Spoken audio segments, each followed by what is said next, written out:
So I've installed my little AC monitor now, just here, just wired it up, and you can see on the screen there that we're currently sat at 0.7 amps. So just excuse the mess because the boat's still being worked on with this rigging. Got myself a kettle. It is 1000 watts, so that's going to go roughly 4 point something amps. So let's just see what happens. Okay, slightly more than 4, probably 5. Is that 5 amps? Yeah, there we go. There we go.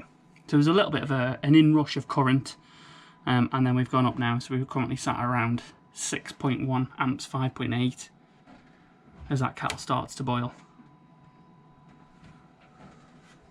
These peaks are the hot water, so you can see kind of what the battery charge is doing, and obviously the battery charge is doing very little now because there's no demand for charging the batteries, but you can actually see when the fridge runs, when the charger sort of increases its output a little bit.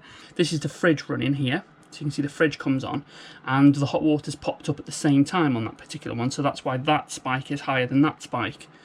And then this is a regular sort of hot water cycling on and off, hot water cycling on and off, fridge coming on, hot water cycling on and off, hot water and fridge running together here, and then this is the one that I've just, on this very end is where I've just stuck the kettle on, and you can obviously see the live feed. So obviously the hot water clicks on at the same time now. We're going to shoot round to like 10, 11 amps. So, you know, we've got a 16 amp incoming supply. So there's not much headroom.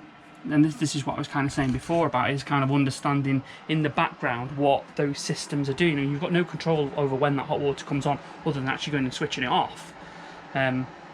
So sort of having a monitor or something that's kind of capturing that then tells you what kind of spare headroom you've got for things that you're going to put on your boat. And obviously a kettle, if you go and buy a standard kettle from home, they draw 3000 watts normally, so you have to be very careful. You'd have to switch that stuff off, otherwise clicking that kettle on and your hot water running at the same time on a 16 amp supply is too much. Because our hot water, for example, uses around 5 amps, which I didn't know that, but now I've obviously got the monitoring, I can work all of that out. So I've done a little bit more work on this while I've been here. Obviously this first gauge here is just the AC amps straight out of the little unit, and then what I've done now is I've converted this one to watts using Node Red, and I've also created cost. So by knowing how many watts we've got, we can roughly work out how many kilowatts per hour we would be using, and then that gives us a cost that we can put over there. And I'll show how that's been set up in Node Red shortly. So just as a quick example, I'll just pop the kettle on. I need a bit of water first, so just bear with me a second. Okay, so the kettle's coming on, and you should see that jump up. There you go. So as you can see there now, we're drawing 5.6 amps from the mains power, around 1340 watts, and that would cost around 34 pence if we kept using that for an hour, and that's roughly worked out at 26 pence per kilowatt hour. So if we were using 1000 watts for 1 hour, that would be 26p. Obviously we're using a little bit more than that, so it's £1, it's 35 pence. And then the graph just below is just what I sort of showed before, and I'll just grab the same screenshot just in case it's not clear on here from my laptop, and then you can see it. But it's quite simple to set some of this stuff up in Node Red, and I'm getting a little bit better with this. So I've got my AC power coming in, and then I'm doing 2 conversions here. I'm converting to watts, and I'm also converting to cost. And then what I'm doing then next is I'm setting the message topic. So I'm setting the path in Signal K, and then I'm outputting the path. So if I click onto each one of these, you'll be able to see what we've got. I'll just knock the kettle off for a second, and then it's a bit easier to hear me. So very first one on the left, we've got AC power amp, so we give that a name, and we want to grab all of the messages. So we send all the messages, and we use this flatten option, and that basically just gives us a value. It doesn't seem to send all the other stuff through. So if you turn that off and you add one of these debug nodes to the end, and I'll show it in a bit more detail once I've kind of got my head around it myself. But if you stick the debug node, and you can see all of the paths and all parts of that message, we don't need that. We just basically want the value. So I found if you just check flatten, that does that for you, and you've got this is obviously, we're looking at self, so that's where the where that comes in. So it's just, I don't want any other part of the signal K. I want my own stuff. And then we've got AC current amps. So that's the actual path that we're using, and that's part of vessel.self if you to use the full path name. So AC current amps is the what's coming in, and then basically it's going across these tracks. So this one we've got convert to watts, and how we convert to watts is we take message.payload and we times it by, in my case, 240 volts. So wherever the amps are, we times it by 240, we get the watts. We then return that message. So that's all the functions doing. It's very, very basic, really. This one, I could include this as part of it, and I could just use the same thing, but I've kept it separate. So set message.topic, and I wanted to call my path AC current watts. And then we need to put that out. So we take one of these, which is just from the left-hand side menu, and drag that in. And that just means the source, this is how it basically, it writes the data back into signal K. So we've got node red, and we've got the units there. Now, there is a way to change the units, but I'll have to come back to that because I can't remember. But you can obviously change the units, because at the moment it's unitless, or it's inheriting the units from here. So it might say amps in there, or it might just have no units at all. I can't remember. Second one is doing exactly the same. So we're converting to cost this time. So we're doing the same calculation to get it into watts, and then we times it by, that'll be the value of the cost of 1 watt.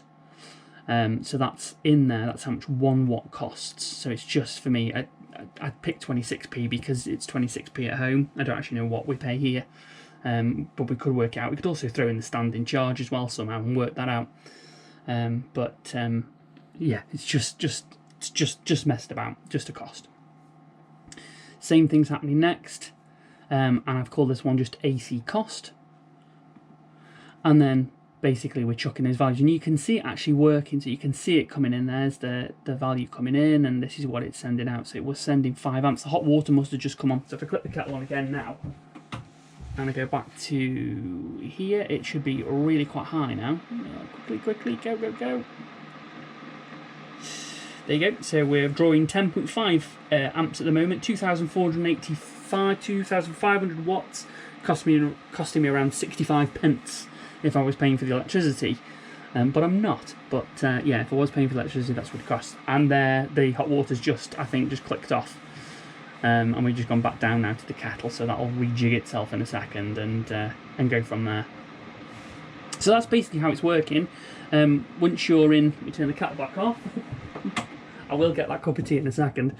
If you go back to Node Red, you've got that set up. What you do then is you click the deploy button, and if you go to Signal K and to the data browser, and I search in here for AC, you'll see the 3 there. So AC cost, AC current amps, and AC current cost. Now I've got 2 the same, I think. Yeah, I've got 2. I've got AC current cost. I changed the path there, so you can see that the time on that one, it hasn't actually recorded any value since then, because I thought, well, it's not actually current cost, is it? It's just AC cost. So I just changed the path. If I reboot that will disappear. There is a timer set in Signal K somewhere where the old paths actually disappear, but I can't remember what the default is, but it will disappear at some point. But yeah, so what we've got is the source here is Node Red. For these, and that's because it's being converted in something else and then coming back. You can change that, but I don't see why you would. It's the value coming out of Node Red rather than the source of the sensor. So that's the only value that's actually coming out of the sensor, is the current in amps, and everything else is it's using that data and it's manipulating it in some way. You can actually stop it. So let's say that there was something actually wrong with this value. Let's say it was just off by whatever, say 1. You can throw that through Node Red and get rid of the original value and represent it back as something else. So it is a really useful tool, but it is something that takes a long time to kind of get your head round, and I'm still getting my head around it. The one that I set up, and I don't think I've ever shown this actually, is my solar charge controller. So in the database on here, what you can't do is you can't store a value such as bulk or float or off. You can only store numbers, you can't store a word. So what I actually do with this is I change the solar charge mode that comes out of the Victron, and I turn it into a value of 1, 2 and 3, so, or 0, 0, 1 and 2. So 0, 1 and 2, those messages then can be stored in the database.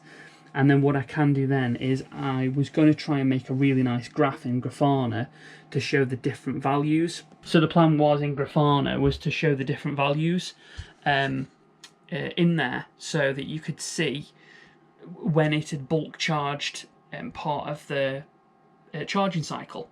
So you get that actually in the Victron app. The Victron app's able to break it down into those different areas of charge, so bulk, float, absorption, for example, and I was trying to replicate that in Grafana. I haven't quite got it to work yet, but I've put all the building blocks in. I just need to try and make it work, and that was one easy way that I could sort of learn Node-RED. So that's basically what I've been doing. I'm going to make that cup of tea now.